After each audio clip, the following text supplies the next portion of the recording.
Mesdames, le canapé est à vous. Benoît, le fauteuil. Bonjour. Alors, une première question, là, tout de suite, je sais que vous étiez là tous les trois pendant tout le début de la matinée. Parmi tout ce qui a été dit ce matin, alors il y a eu parfois de la redite, mais il y a peut-être des choses que vous avez envie d'appuyer, de confirmer, d'illustrer, ou au contraire, d'apporter un point de vue contraire. Qu'est-ce qui vous a marqué ce matin ? On commence avec vous. Bonjour à tous, ravi d'être avec vous. Moi, il y a plusieurs choses qui m'ont marqué ce matin. Premièrement, l'importance du SEO. J'en suis absolument convaincue et c'est un des leviers clés qui nous a permis de croître et d'optimiser notre rentabilité chez Teddy Bear avec le média offline. Et le deuxième point qui m'a beaucoup interpellée aussi, c'est ce que disait tout à l'heure la personne de Vinted, c'est ne pas faire ce qu'on ne peut pas mesurer. Ben, nous, c'est toujours comme ça qu'on a travaillé parce qu'on avait des contraintes de renta extrêmement fortes. Voilà. D'accord. Et Virginie ? Bonjour, au risque de casser un petit peu l'ambiance, moi je vais apporter une data qui m'a marquée, qui me marque depuis 2019. 77% des marques pourraient mourir. Pour les Français, ça ne serait pas un problème. Donc je vais commencer par là pour moi vous parler de pérennité de marque, de poids de la création là-dedans. Une marque, en fait, c'est un petit peu comme une personne. Imaginez donc, elle a une image, elle va avoir une aura, elle va décider de parler dans les médias, elle va devoir faire les bons choix, en fait, pour aller chercher les bons mix. Et on a vu ce matin que c'était l'ensemble de la chaîne, en fait, qui fonctionnait. Je vais rejoindre Vinted, je vais rejoindre aussi Swile sur la créativité, la capacité média. Et après, cette personne, elle n'est pas toujours au même moment de sa vie, c'est-à-dire évidemment, vous êtes une start-up, vous avez des actionnaires derrière, c'est comme si vous alliez voir le banquier. Ça veut dire qu'il va falloir travailler sur du court terme au démarrage pour aller prouver en fait que vous avez des fonds et que derrière ça, vous allez pouvoir la faire grandir très très vite. Et après, il y a des marques un peu plus matures, on en parlera tout à l'heure avec Se Loger par exemple. Et je vais vous parler de pérennité de marque parce qu'on espère toutes qu'un jour, elles finiront à avoir 100 ans et plus en fait. Voilà, donc ce matin, c'était très riche parce que tous les acteurs ont apporté la pierre à l'édifice de cette vie, en fait, quelque part, pour moi. Benoît, on se connaît depuis un petit moment, hein, puisque on s'est connus tu étais en régie publicitaire télévision. Tu es un grand fan de la télé, donc j'imagine que tu as envie de réagir sur ce qui a été dit sur la télé ou tu veux réagir sur autre chose ? Oui, alors il y a dans les interventions, je pense qu'on est tous ici pour apprendre des médias et essayer d'optimiser leur utilisation. Donc moi, je gère un site qui s'appelle France Tonnerre, qui a une certaine notoriété en France en dépit de sa taille. France Tonnerre, il faut savoir que c'est 17 collaborateurs. Donc c'est une petite boîte qui a une notoriété qui est de 80% en France et qui s'est construite avec les médias. Et il y a une chose que j'ai beaucoup aimée ce matin parce que je partage ce point de vue à 700%. Donc moi, j'ai acheté des espaces publicitaires. Alors j'en ai vendu, j'en ai acheté et désormais, je suis annonceur. Et il y a bien un sujet sur lequel il faut prendre du temps. Quand on utilise les médias pour faire grossir la taille de son entreprise, sa notoriété, grossir son business, c'est la création publicitaire. Et appliqué à la télévision, je partage l'avis des personnes qui l'ont exprimé, des marques qui utilisent la télévision et qui savent à quel point c'est un mode rapide pour croître, un média rapide pour croître, la créa pub, elle fait une grosse partie du job. Et ça, on ne le redira jamais assez. J'ai entendu trop de clients qui se plaignaient du média avant de réaliser qu'en fait, il fallait commencer par soigner sa création publicitaire et vous verrez qu'après, le média enquille bien. La télévision, c'est un média que ROX gère à la perfection depuis des années, donc ils connaissent tous les ressorts. Eh bien, posez-vous la question de la créa. Nous, France Tonnerre, on peut s'enorgueillir d'un truc, c'est qu'on est peut-être les champions du monde des bids en matière de créa pub. On a fait des flops assez retentissants, comme on a fait aujourd'hui les créas qui sont les plus productives en matière de visite. Je pense qu'on est dans le top 5 des spots publicitaires des e-commerçants. Tu as un exemple à nous montrer? Alors, j'ai un Ou exemple. une histoire à nous raconter? Oui, tout à fait. Donc, tu veux lancer le petit message? Le WhatsApp, on le Le montre WhatsApp. ou tu le racontes avant ou après? Oh, je vais le raconter après. D'accord. On lance le WhatsApp. Qui aime payer plus cher? Personne. Une imprimante de la marque Epson équipée de cartouches d'encre de la marque Epson. La même imprimante équipée de cartouches d'encre de la marque France Tonnerre. Est-ce qu'il y a des différences? Non, aucune. Même nombre de pages imprimées, garantie constructeur préservé. Ah si, le prix. 72 € contre 14 €. Vous comprenez mieux? C'est intéressant. Comprenez bien pourquoi 2 millions de clients, des particuliers et aussi des entreprises achètent des cartouches d'encre de la marque France Tonnerre sur francetonnerre.fr, numéro 1 français de la cartouche d'encre en ligne. Pourquoi? Envoie-la à papa. Envoie-le à France Tonnerre, maman. Alors, C'était son fils. Alors non, pas du tout. C'est un message qu'on a reçu sur les réseaux sociaux, qui nous est arrivé et qui est assez amusant parce que je dis souvent, si vous voulez qu'un spot publicitaire fonctionne, on se fait souvent des nœuds au cerveau, mais dites-vous que si votre grand-mère comprend, c'est que vous avez fait une grosse partie du job. Quelqu'un a fait la remarque sur le métro. La création publicitaire sur le métro, il faut qu'elle soit simple et qu'elle parle à tout le monde. La télévision, c'est la même chose. Là, c'est un enfant qui nous a envoyé le message et c'est le spot publicitaire qu'on diffuse actuellement, qui est un spot publicitaire qui, à budget équivalent de ce qu'on avait mis l'année dernière à la même période, nous a fait croître de 60%, ce qui nous était jamais arrivé. Et ce qui remet bien l'église au milieu du village, ça veut dire que si vous maîtrisez bien votre com, et on a tellement de moyens aujourd'hui de prétester, on peut s'appuyer sur les réseaux sociaux pour savoir les vrais arguments qui parlent aux gens, et pas se perdre des fois dans des circonvolutions. La créa, on peut y passer des heures en se disant c'est bien ou c'est pas bien. Revenons au basique. Quand un enfant l'a mémorisé, qu'il est capable d'en ressortir la substantifique moelle, on a fait une partie du job et ça se voit. Ça a une répercussion immédiate sur les ventes. Je peux vous dire que chez nous au stock, à la logistique, puisqu'elle est interne chez nous, dès la première diffusion du spot, ça faisait longtemps qu'on n'avait pas vu toutes les équipes courir dans tous les sens. Dès la première diff, c'est-à-dire la mémorisation était quasi immédiate. On peut peut-être regarder le spot que l'enfant a vu. Oui, l'original. Qui aime payer plus cher? Personne. Cette imprimante Epson est équipée de cartouches d'encre de la marque Epson. Ici, la même imprimante équipée de cartouches d'encre de la marque France Tonnerre. Est-ce que ça fait une différence? Non. Aucune. Même nombre de pages imprimées, garantie constructeur préservée. Ah si, le prix. 72 € contre 14 €. Intéressant, non? Vous comprenez mieux pourquoi 2 millions de clients, des particuliers et aussi des entreprises, achètent des cartouches de la marque France Tonnerre sur francetonnerre.fr, le numéro 1 français de la cartouche d'encre en ligne. Coin, coin. Ah, magnifique. Virginie, pour construire vos campagnes de communication, je crois que vous avez une démarche particulière de planning stratégique. Alors, je ne sais pas si on peut passer juste la première slide derrière. Voilà, moi je viens de l'univers des marques plutôt iconiques au démarrage et plutôt de la mode. Qu'est-ce qu'il y a d'intéressant dans la partie mode? C'est qu'on lance quand même beaucoup de produits. Et il y a quelque chose, je vous parlais du lien entre la personne et l'environnement d'une manière générale. L'environnement, c'est les tendances sociétales. Donc, si vous pouvez appuyer, ce qui est important en fait au démarrage en fait de votre travail, quand vous arrivez sur une marque, vous la construisez en 6 saisons. 6 saisons, donc c'est tous les 6 mois. Il y a quelque chose en fait qui doit arriver. En 3 ans, vous devez avoir construit votre marque.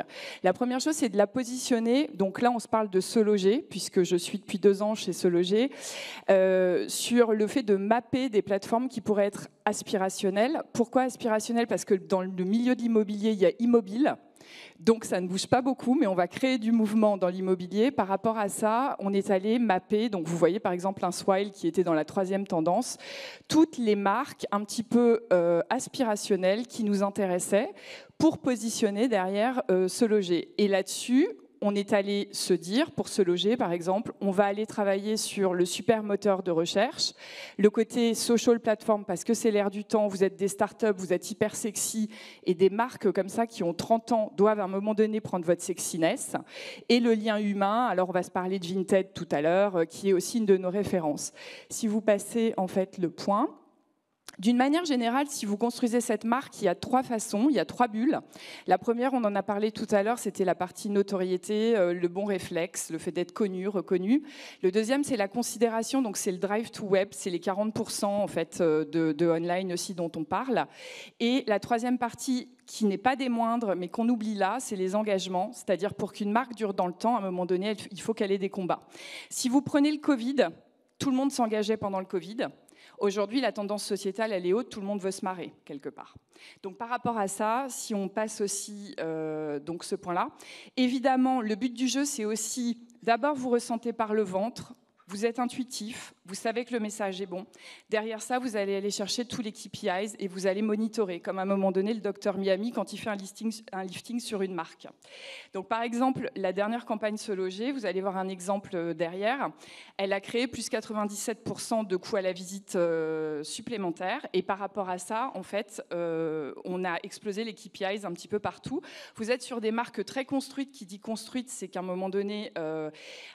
on n'est pas sur le x2, x3, x4 de notoriété, parce que c'est une marque qui a 30 ans, mais quand même, si on passe sur l'araignée de considération derrière, imaginez, le but du jeu, c'est que vous ayez vos KPIs dans le temps. Vous regardez si à un moment donné, ils évoluent. On voit que pendant ces quelques années, ils n'ont pas évolué suffisamment par rapport, entre guillemets, aux millions qu'on met.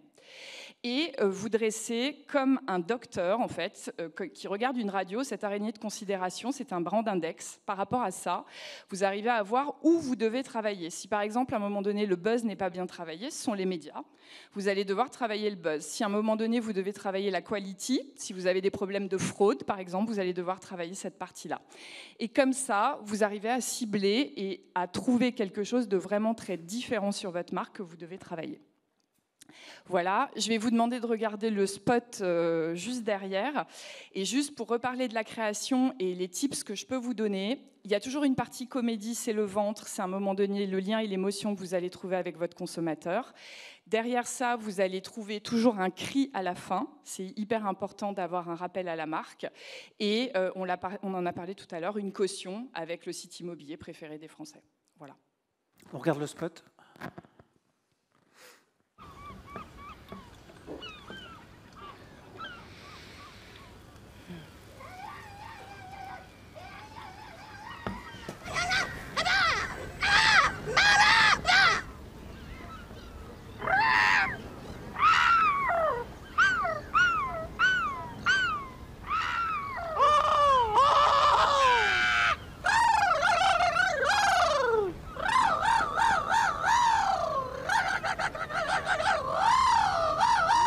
On ne choisit pas ses voisins. Mais on peut trouver sa maison idéale sur Se Loger. Achetez, louez, vendez sur le site immobilier préféré des Français. Ah, Se Loger, vous avez les clés. Vous avez déjà des résultats, des post-tests sur ce poste ? Donc là, il y a plus 8 points en considération, plus 4 points, plus 8 points, plus 3, plus 4. Par rapport à ça, en fait, c'était juste une première vague. Et le post-test est très réussi aussi. Donc on sait, il y en a 3, mais on sait qu'ils sont très bons. Aude, on a beaucoup parlé ce matin de la conciliation des objectifs court terme et long terme. Est-ce que chez Teddy Bear, vous arrivez à concilier ces deux objectifs et comment vous faites ? En fait, je pense qu'on n'avait pas tellement le choix. Il fallait qu'on arrive à concilier l'objectif de construire une marque forte et de construire un business qui soit rentable très très vite. Donc, ce qui nous a guidés dès le début, c'était quatre piliers. D'une part, on voulait construire une marque forte parce qu'on est absolument convaincu, comme ça a été évoqué plusieurs fois ce matin, qu'une marque, c'est un actif pour ses consommateurs, mais aussi d'un point de vue financier. Le deuxième élément qui a guidé notre stratégie de communication, c'est en 2015, quand on s'est lancé. On était le premier acteur du bed-in-box, les matelas comprimés roulés en France. Et on savait que la concurrence allait arriver très vite et donc il fallait surfer sur cet avantage dû au premier entrant.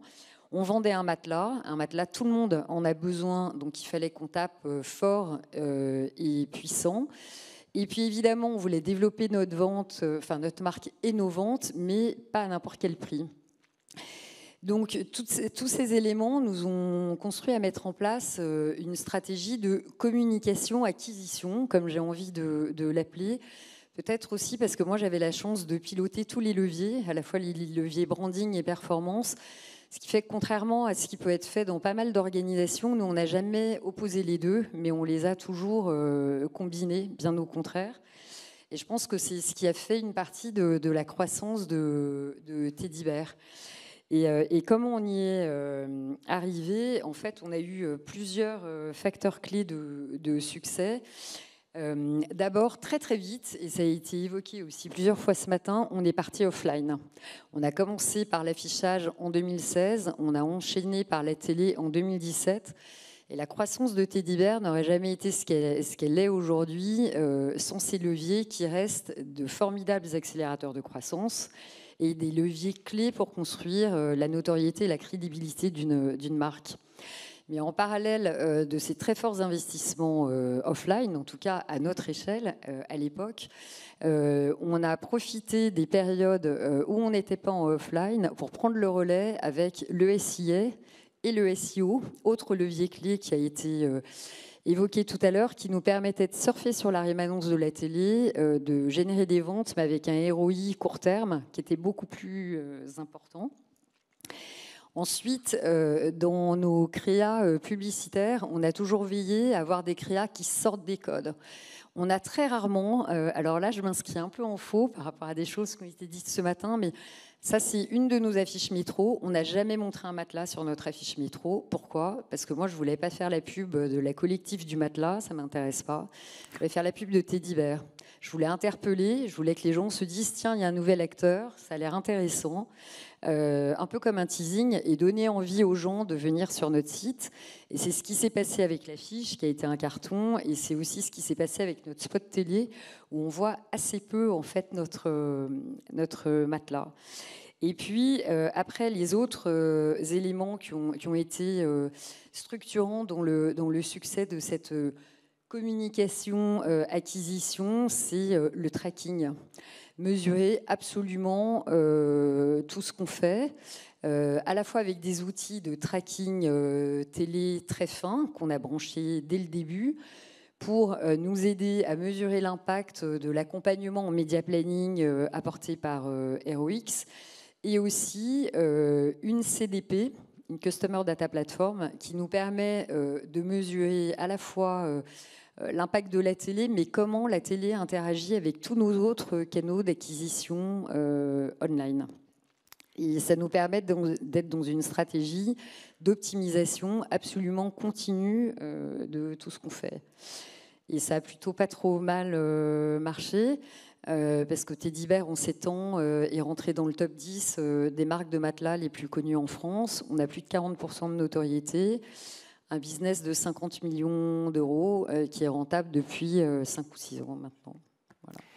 Benoît, on dit toujours que le média télé, c'est le média roi pour travailler à la fois le court terme, le moyen, le long terme. T'en penses quoi? Oh, alors moi, je suis un défenseur de la télévision parce que je l'utilise depuis tellement d'années. Ça fait maintenant 30 ans que je connais le média, que je le fréquente, et je continue à apprendre des choses. La télévision, c'est un média qui permet de franchir, de casser les plafonds de verre. J'ai souvent entendu le mot ce matin et je le rejoins. On a beaucoup de business qui à un moment stagnent, et parce qu'on a travaillé beaucoup le ROI, parce qu'on a travaillé l'acquisition, les coûts d'acquisition, mais on n'a pas pris le soin de travailler ni la notoriété ni le contenu de marque. En fait, la télévision permet de cumuler le tout. La télé n'a pas que des vertus sur la notoriété, la capacité à monter la notoriété. Elle a des effets de bord sur les canaux, tous les canaux d'acquisition clients. Et quand vous la maîtrisez bien, elle est très efficace. Mais la télévision, ça fait peur parce que tout le monde pense qu'il faut y investir beaucoup d'argent très rapidement, et les gens ne comprennent pas les grands ressorts, alors qu'ils s'expliquent calmement. Hein. En 1h30, vous pouvez transformer quelqu'un qui ne connaît rien à la télévision en pas un expert, mais déjà, il a compris les ressorts et il commence à adhérer aux médias. La télé, c'est deux têtes. Hein. C'est le parrainage et la publicité classique. Ce sont deux modes de communication qui ne sont pas régis par les mêmes lois juridiques, qui n'ont pas les mêmes prix, qui n'ont pas les mêmes efficacités sur les items, ou de travailler votre notoriété le parrainage vous coûtera beaucoup moins cher et ira beaucoup plus vite. Je vous prie de croire qu'aucun autre média, si, vous pouvez le faire peut-être un peu en affichage. La radio est un média de trafic, moins un média de notoriété. Le online, alors le social media peut vous aider, mais c'est plus difficile. Enfin, vous ne montrez jamais très très haut. Donc la télévision va faire des choses que les autres médias ne peuvent pas faire. Donc je pense qu'il y a tellement de fausses idées véhiculées sur la télévision qu'on peut lever en quelques minutes par des simples discussions, soit avec Heroic, soit avec des gens qui l'utilisent et qui vous diront en 2 temps 3 mouvements ce qu'il faut, les bonnes pratiques, elles sont connues, on partage tous nos sentiments là-dessus, on est à peu près tous raccords sur la bonne façon d'utiliser la télévision. Mais ça effraie encore malheureusement pas mal d'annonceurs, et moi je vous incite, si vous n'y communiquez pas, à aller le tester parce que c'est étonnant, surprenant. Je suis par ailleurs entrepreneur et j'ai une start-up.